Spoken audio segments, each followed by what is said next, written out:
Bismillahirrahmanirrahim. Assalamu alaikum viewers. Welcome to SSS Educational Channel. Today we are going to start a new series of videos which is going to be an introduction to corpus studies, and gradually we are going to teach an online course on how to conduct different researches in corpus studies. Why I want to do it? Because when I was doing my doctoral thesis, I had not studied corpus linguistics as a student formally. So I had to attend many webinars, I had to attend many seminars, different workshops, and eventually then I was able to make a proposal for this research. Being in one of the biggest cities of Pakistan, it was comparatively easier for me to do so. But I realized that many students do not have this opportunity, and those who are living in the far-fetched areas, most of them cannot attend such things.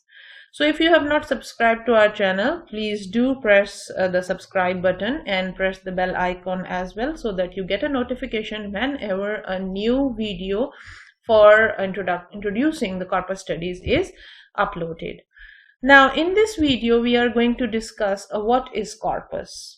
What is corpus, and in the next video and the videos coming after them, we are going to discuss why corpus should be used in a research. Coming back to our question, what is corpus? Corpus is basically a collection of representative texts which are representatives of a given language put together so that it can be used for linguistic analysis. Now corpus किसी भी ज़बान की एक representative sample होता है जिसको researchers इस्तेमाल करते हैं और अपने रिसर्च क्वेश्चंस को आंसर करते हैं. It is not necessary that the research must be based on linguistics. It can be based on literature, it can be based on digital humanities. It can be in any field of social sciences. The only trick is that we must know how to use the different computer softwares which we are using.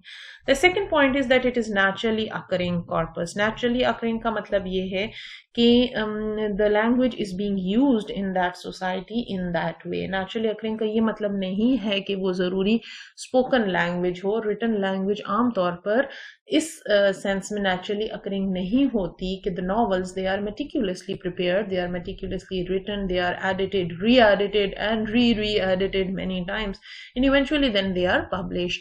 So there are very few written texts which are not edited. Naturally occurring का मतलब है कि the language is being used in that form in the society by the native speakers. A corpus is usually gathered with a specific purpose in mind. किसी खास मकसद के तहत जमा की जाती है. जैसे कि आपने पहले रिसर्च क्वेश्चन सोच लिया, and then you in order to answer that research question, then you built a corpus and then you answer that research question.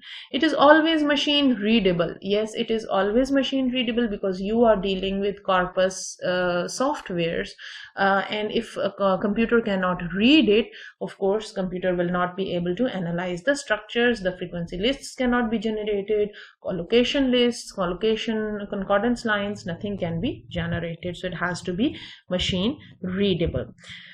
Now, the next important point is the corpus linguistics has the following main features. There has been a lot of debate whether researches in the field of linguistics, they should be theoretical or experimental. So corpus linguistics is definitely an empirical approach, experiment based. Theories are verified by conducting researches in the field of corpus linguistics.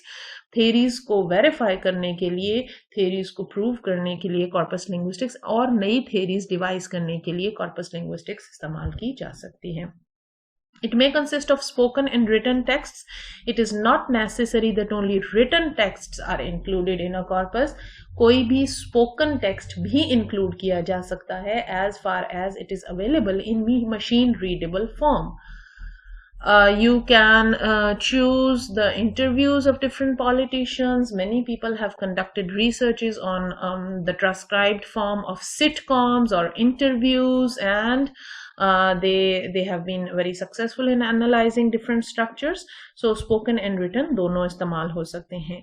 It consists of an electronic database, a corpus, and it relies on computer software to count linguistic patterns. इसके लिए हम computer software इस्तेमाल करते हैं. जिन लोगों का बिल्कुल introduction नहीं है कॉर्पस का, उनके लिए एक्सप्लेन कर रही हूँ कि आपको कंप्यूटर में अपनी कॉर्पस फीड करनी होती है, सॉफ्टवेयर में डालनी होती है, और सॉफ्टवेयर आपको काउंट करके एनालाइज करके दे देता है कि आपके फॉर एग्जांपल इस टेक्स्ट में किस टाइप के एडजेक्टिव्स यूज हुए हैं, किस टाइप के वर्ब्स यूज हुए हैं, किस टाइप के नाउन्स यूज हुए हैं, और मुख्तलिफ बहुत सी फीचर्स होते हैं. इससे भी ज़्यादा एडवांस जो कॉर्पस सॉफ्टवेयर हमारे लिए करते हैं. Both quantitative and qualitative analytical techniques are used to interpret the findings. There is a misconception about corpus studies that it is only a quantitative based approach. It is not as such. All the quantitative results, they are eventually analyzed and interpreted qualitatively. जो भी quantitative data होता है वो हमें help करता है qualitative analysis draw करने में, और इवेंचुअली हम क्वालिटेटिव एनालिसिस के जरिए ही अपने रिसर्च क्वेश्चंस को आंसर करते हैं. So this is a misconception that it is only a quantitative research. ऐसा नहीं है. It is a mixed approach. Both quantitative and qualitative analytical techniques are used in it. Now let's discuss some famous English corpora. The first one which we have chosen for you is the Bank of English. It is a representative subset of the 4.5 billion words co-built corpus, a collection of English texts. In addition to British content from North America, Australia, New Zealand, and South Africa are also added to it. And the texts are not only the written texts, some texts from websites, newspapers, magazines, and books are also added to it. In addition to that, spoken data using material from radio, TV, and informal conversations are also added to it. This is a huge authentic corpus which is readily available. The researchers who spend some time understanding its techniques, once they can use it for answering many different types of research questions.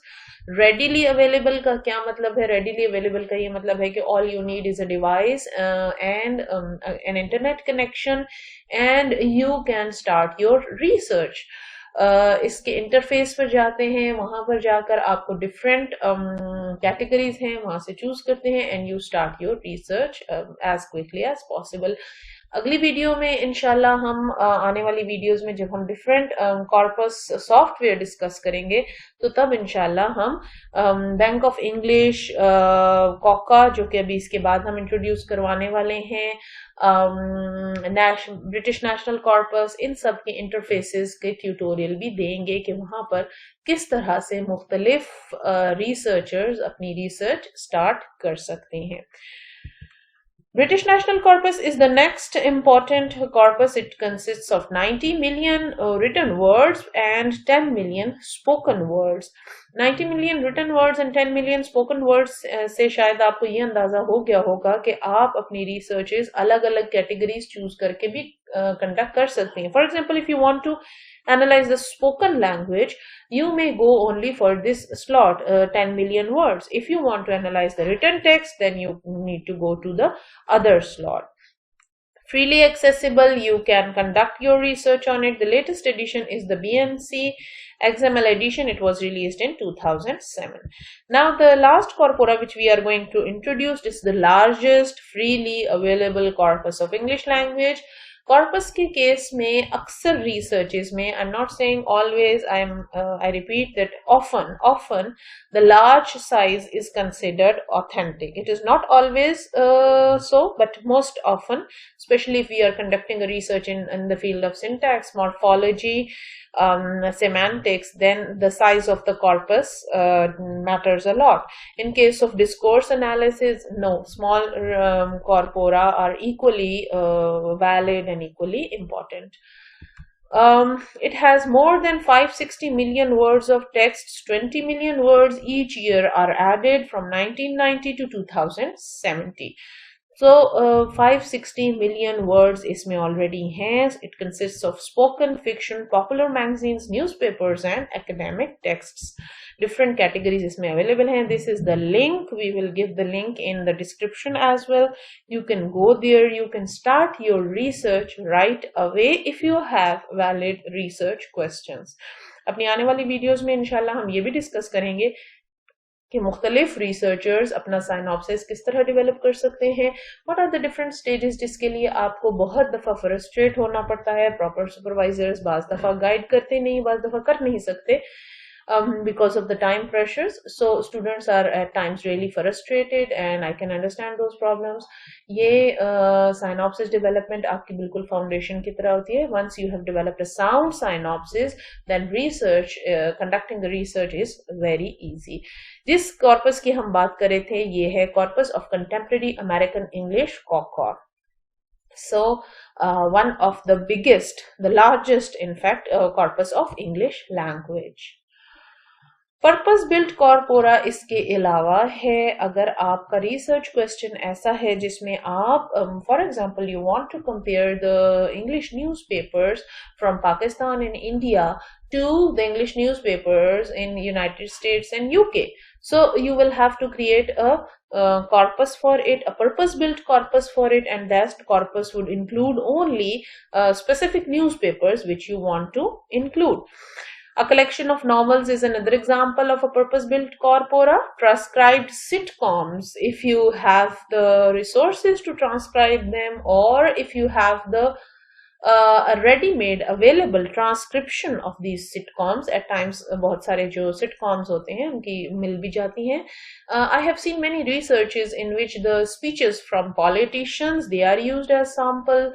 Different debates from politicians have been used as sample, and luckily those who were conducting these researches, they had the transcribed forms. They were available on the internet and you can use them for study purposes. There is no issue of copyright in this sense. Abstracts of thesis of 200 PhD theses. I have seen it. I've seen such researches where 200 abstracts were used for research purposes, and it was this sample was developed as a corpus. Research methodology chapters of 50 PhD theses. This is also used as a sample for a PhD level research. So these are different examples just to open up your mind. How can you develop, how can you create a corpus, and then you can answer the questions. In our next video, inshallah, we are going to discuss why should we use a corpora. Why should we use corpora? Why should we use a corpus? And what are the benefits? It's not that we want to use corpus only for adding a touch of innovation. That is an added benefit, but there are many other advantages, and in our next video we are going to discuss it. So stay tuned to our channel. If you have not subscribed to it, subscribe to it so that you get a notification whenever a new video is uploaded.